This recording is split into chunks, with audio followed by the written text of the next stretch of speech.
Et salut l'ami du voyage et bienvenue sur cette nouvelle vidéo. Alors aujourd'hui je commence une nouvelle série de vidéos sur la Nouvelle-Zélande parce que j'ai eu la chance de visiter ce pays pendant mon tour du monde en fait. Et mieux que ça, en plus de le visiter, j'ai carrément fait un road trip, tu vois, la liberté totale quoi. Donc j'ai pu faire à peu près tout ce que je voulais, j'ai pu voir ce que je voulais quand je voulais. Et c'était vraiment super. Alors cette première vidéo, c'est une anecdote, c'est l'histoire d'une petite merdouille qui m'est arrivée au début de mon séjour en Nouvelle-Zélande quand j'ai loué mon van en fait. Alors il faut savoir que c'était pas un van en fait, ni un camping-car, c'était mon espace aménagé. Mais bon, j'étais tout seul, ça faisait très bien le taf. Bon, j'avais un grand lit quoi derrière, j'avais même un petit frigo, des couverts, petite table de camping, une petite chaise. Enfin, tout qui va bien pour se faire un super road trip dans un pays magnifique. Donc voilà, je suis chez le loueur pour récupérer mon monospace. Alors si ça t'intéresse, le loueur il s'appelle Spaceship. Voilà, je leur fais un petit peu de pub gratos, mais pourquoi pas. Alors en français, qu'est-ce que ça veut dire Spaceship? Et on peut traduire ça par vaisseau spatial. Donc tu vois déjà, ça claque pas mal, tu vois, ça donne envie de voyager. Bref, donc je signe tout ce qui est papier, on m'explique comment tout fonctionne, on me montre le frigo, les batteries, tout ça, tout ça. Et je pars. Alors, faut savoir, détail important, qu'en Nouvelle-Zélande, la conduite est à gauche. Comme en Angleterre, hein, le volant est à droite et toi, tu dois conduire sur la voie de gauche. Voilà, c'est comme ça. Alors moi, malgré mes plus de 20 ans de permis, j'ai pas l'habitude de conduire à gauche. En fait, j'ai jamais conduit à gauche d'ailleurs. Donc je décide de faire un petit tour de chauffe, tu vois, dans la zone commerciale, donc enfin dans la zone plutôt industrielle, autour du loueur. Donc voilà, je fais un petit tour, alors je m'habitue un peu. Alors heureusement, la voiture est une automatique, donc il n'y a pas d'embrayage, donc je suis pas embêté avec ça déjà. Donc ben voilà, je fais mon petit tour tranquille, et puis au bout de quoi, je sais pas, je dois conduire au moins je pense 20 minutes comme ça pour bien m'entraîner, tu vois, surtout après les intersections, parce que l'air de rien, quand tu n'as jamais conduit à gauche, le plus dur c'est ça, c'est quand tu arrives à une intersection, d'avoir le réflexe de tourner et te mettre à gauche en fait.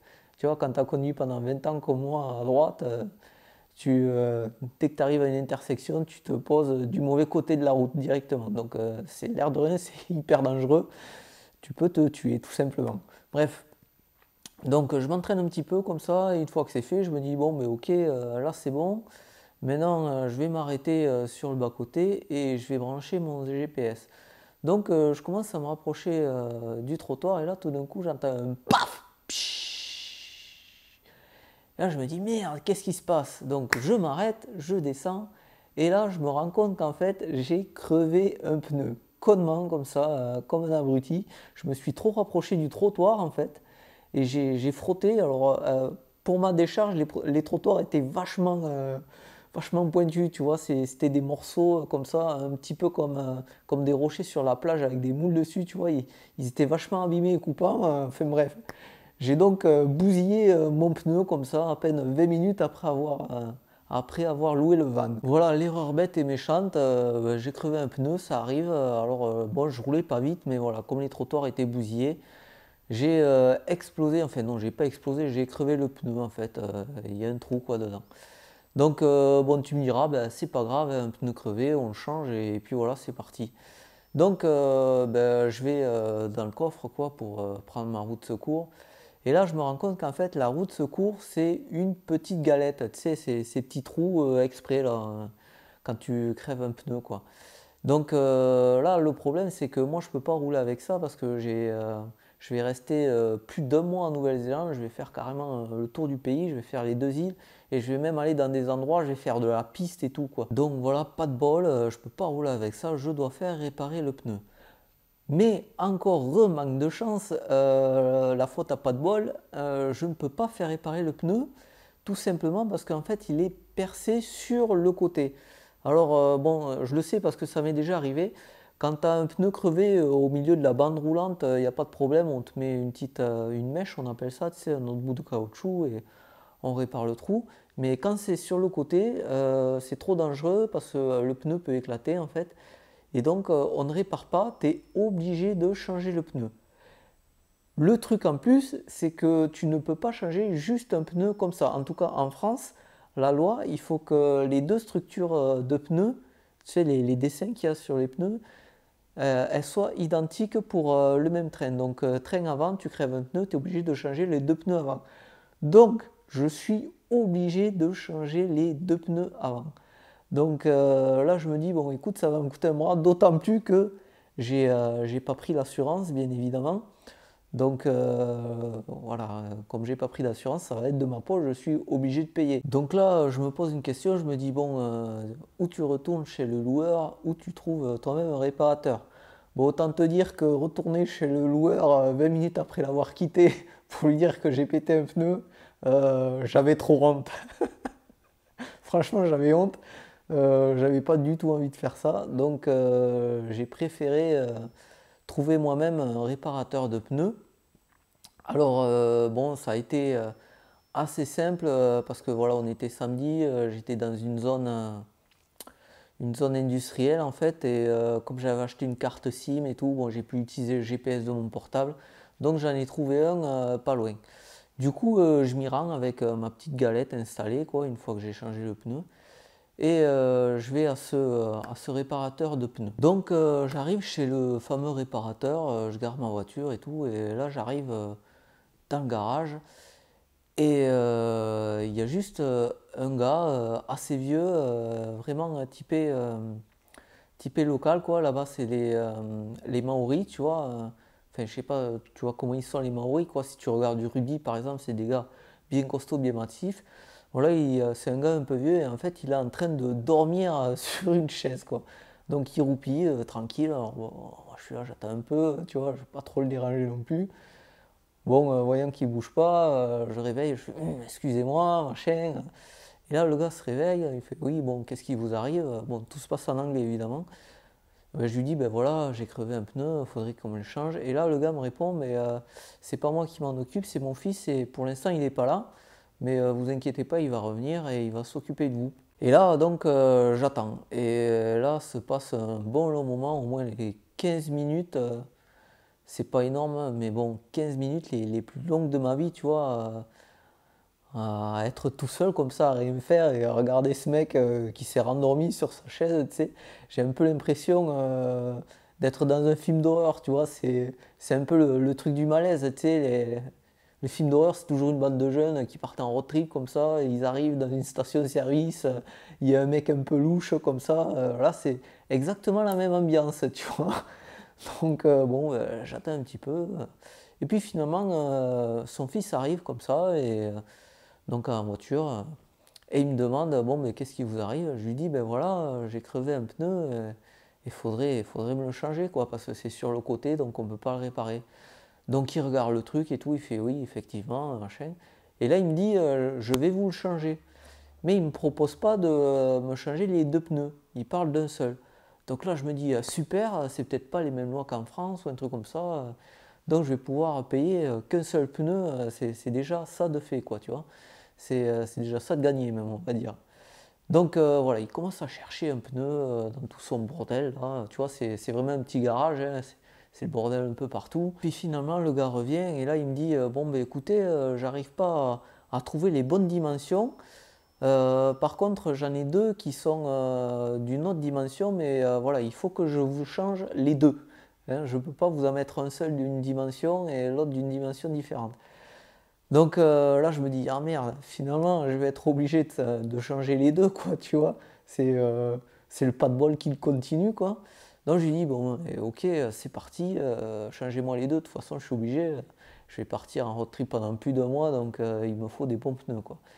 Donc le gars commence à se mettre à l'œuvre et tout, à me changer les pneus. Et pendant ce temps, on discute un peu, voilà, on discute un peu de tout, et d'où tu viens, machin truc. Donc je lui dis je viens de France, et on parle un peu rugby d'ailleurs, tu vois, comme je suis du sud-ouest, je suis pas un grand fan, mais je m'y connais un petit peu quand même, tu vois. Donc on discute un peu rugby, et le gars est vachement sympa. Et puis voilà, il termine son travail, et au moment de payer, le mec me dit bon, ben, comme t'es sympa, je vais te faire un prix, je vais pas te faire payer la main-d'œuvre, tu vas juste me payer les deux pneus. Alors ben, je lui dis ben, super, c'est sympa quoi, tout simplement, il était pas du tout obligé. Et donc finalement ça m'a coûté quand même 250 $ néo-zélandais. Alors combien ça fait? Ben, ça fait à peu près 250 € quoi. C'est un petit peu moins, mais voilà, ça fait déjà un gros trou dans le budget voyage pour une connerie quoi, tout simplement, pour avoir voulu se garer sur le trottoir, d'autant plus qu'il y avait un parking juste à côté, et j'ai préféré me mettre sur le bord du trottoir et crever un pneu con, quoi. Bref, voilà. Donc, ben, je paye. Et là, le gars me dit, bah, écoute, si tu veux, je t'invite à venir manger chez moi. Je te présente ma femme, mes enfants, et tu manges à la maison avec moi. Et bon là, malheureusement, moi, ben, en fait, je dis non. Et je le regrette en fait maintenant. Alors pourquoi j'ai dit non? Tout simplement parce que moi je devais voilà, partir pour mon road trip. Et là on était samedi et je devais encore faire les courses et tout en prévision de la route quoi. Et en fait ce que je savais pas c'est que le dimanche en Nouvelle-Zélande les supermarchés sont ouverts. Enfin bref. Voilà en fait enfin, j'aurais pu aller manger chez lui, passer un super moment, sans doute avoir un souvenir exceptionnel d'un échange culturel super, et bêtement je lui dis bah non je peux pas tu vois, et ça c'est vraiment le truc que je regrette. Alors je lui ai dit après ouais mais après comme je dois redescendre parce qu'effectivement ça se passait à Auckland et je devais redescendre sur Auckland, je lui ai dit mais t'inquiète pas je dois repasser et si tu veux je t'appelle à ce moment là et on pourra se voir. Et malheureusement, je ne l'ai pas fait non plus parce que ben, j'avais pas trop le temps en fait. Je voulais absolument rouler pour voir le pays, quoi, tout simplement. Et, mais voilà, c'est un des seuls trucs que je regrette de mon tour du monde en fait, c'est de ne pas avoir saisi cette opportunité, de ne pas avoir mangé avec la famille de cet homme et tout. Surtout que voilà, ils étaient maoris, ils m'auraient sûrement fait des plats traditionnels et tout. Alors lui, en fait, il n'était pas originaire de Nouvelle-Zélande, il était originaire de Fidji, des îles Fidji, mais voilà, c'est à peu près, c'est la même culture, et de toute façon, c'est la culture maori. Mais voilà, c'est vraiment le truc que je regrette. En tout cas, il a été très sympa de me faire un petit prix sur les pneus. Et du coup, une fois qu'ils ont été changés, ben voilà, on s'est dit au revoir. Et je suis parti sur la route pour visiter la Nouvelle-Zélande. Alors là, je suis parti à ce moment-là vers l'extrême nord de l'île Nord pour aller voir Kaprenga.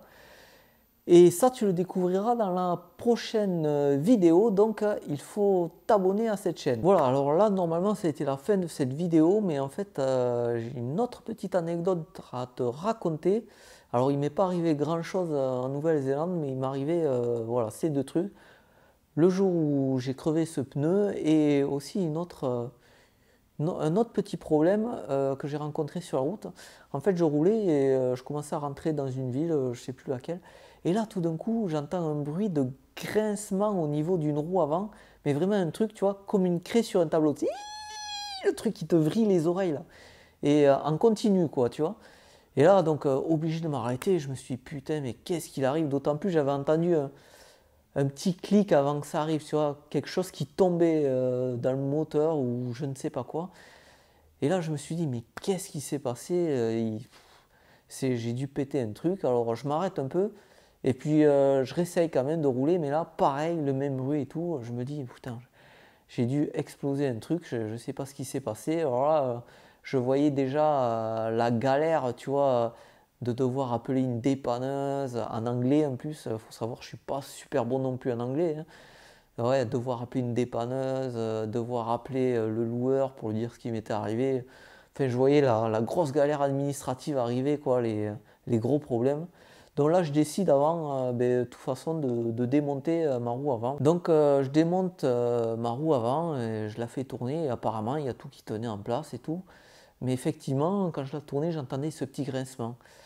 Donc je prends ma lampe frontale et j'observe autour de la roue. Et là, je me rends compte qu'en fait, il y avait un petit gravier, mais vraiment un tout petit gravier qui s'était glissé entre la mâchoire des plaquettes, en fait. C'est la mâchoire qui tient les plaquettes de frein et justement le disque de frein, tu vois. Il s'était coincé entre les deux, donc forcément, quand la roue tournait, ben, ça frottait et ça grinçait, quoi. Donc bon, ben, il n'y a pas mieux pour bousiller le disque, quoi, de toute façon. mais je pouvais pas rouler comme ça, quoi. Donc là, finalement, le problème n'était pas si grave et j'ai pu réparer le truc. Heureusement, j'avais l'outil qu'il fallait. J'avais mon Leatherman. Alors, qu'est-ce que c'est un Leatherman? J'ai juste à côté de moi, tu vois. Hop. Alors, un Leatherman, c'est ça. C'est mieux qu'un couteau suisse. C'est un couteau, en fait, avec une pince au milieu, tu vois. Et ça, c'est vraiment le truc à avoir en voyage. Ça peut te sauver la vie. Et là, ce jour-là, ce truc m'a sauvé, entre guillemets, la vie. Mais parce que j'ai pu choper ce petit caillou, justement, avec la pince, là. Tu vois, j'ai pu rentrer la pince entre le disque et le... Et c'était pas la mâchoire, hein, c'était l'étrier. Mais j'ai pu passer ma pince et récupérer ce caillou. J'aurais eu un bâton ou quoi, ça n'aurait pas marché, tout simplement parce que le truc était trop profond. Et surtout, avec la friction, il s'était incrusté, quoi. Il ne pouvait plus bouger, quoi. Il fallait vraiment le saisir et le sortir. Et donc, grâce à cette pince, j'ai pu le faire. Donc, si j'ai un conseil à te donner, si tu fais du voyage, si tu voyages beaucoup, c'est toujours d'avoir un Leatherman sur toi. Alors, sur toi, pardon. Un couteau suisse, c'est bien, mais le Leatherman, c'est mieux grâce à cette pince. Cette pince, elle est formidable. Elle peut tout faire. Voilà. Alors, je ne suis pas commercial en Leatherman, quoi. Je n'ai pas d'action chez eux, mais c'est vraiment le truc à avoir absolument. Voilà, je racontais la dernière fois dans une autre vidéo, si par exemple tu as la fermeture éclair de ton sac qui bloque, tu sais, là, quand tu essaies de choper la tirette et tu n'arrives pas à tirer dessus parce que ça glisse et tout, putain, mais tu prends ce truc là, tu chopes ta tirette avec, mais bon, tu t'en fous et t'arraches tout, mais au moins ton sac il s'ouvre, tu vois.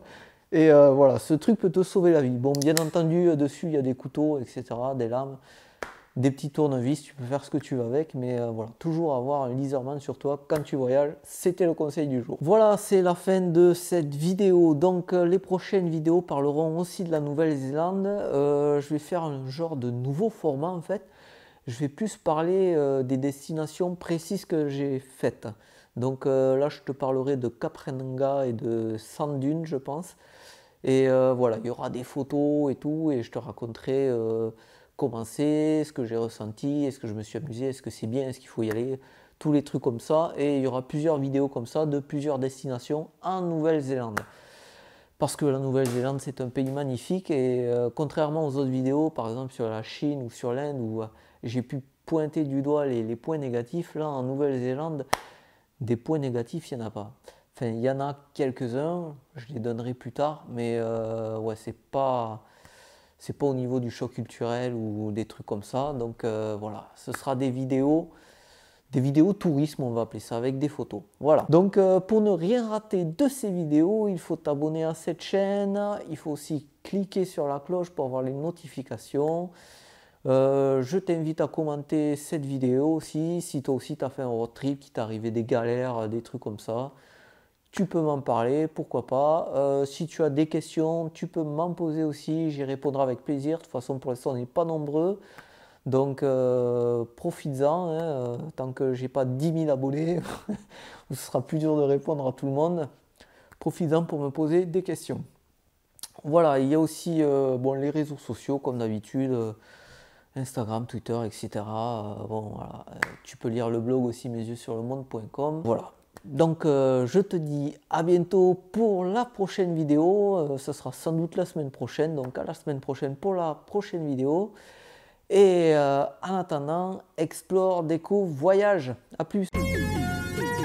C'était vraiment très intéressant.